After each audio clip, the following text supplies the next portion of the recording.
Når den røde lampe lyser. Den lyser hvad? Okay, så sig kæft for vi går.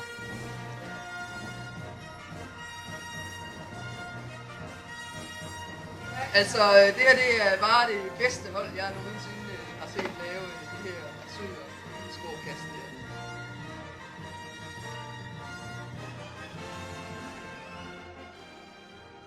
Nej! Det kan vi ikke lide. Og det vil jeg sige. Okay. Vi har om et fysikforsøg, som vi kalder det skovkast, eller som vores lærer vil kalde det skovkast. Og det går ud på, at vi vil undersøge faldkurven for en bold, som vi kaster skråt. Og vi vil rigtig gerne have, at det kommer til at minde om noget, der hedder en parabel. Og det vil vi så forsøge at eftervise, at der faktisk er tale om en parabel.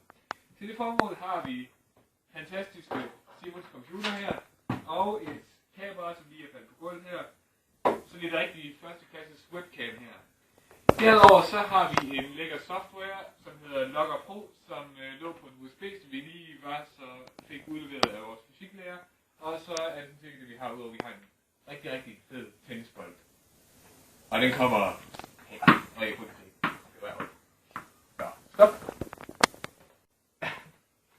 Okay. Det er godt nok. Så prøv lige at se, om man kan se.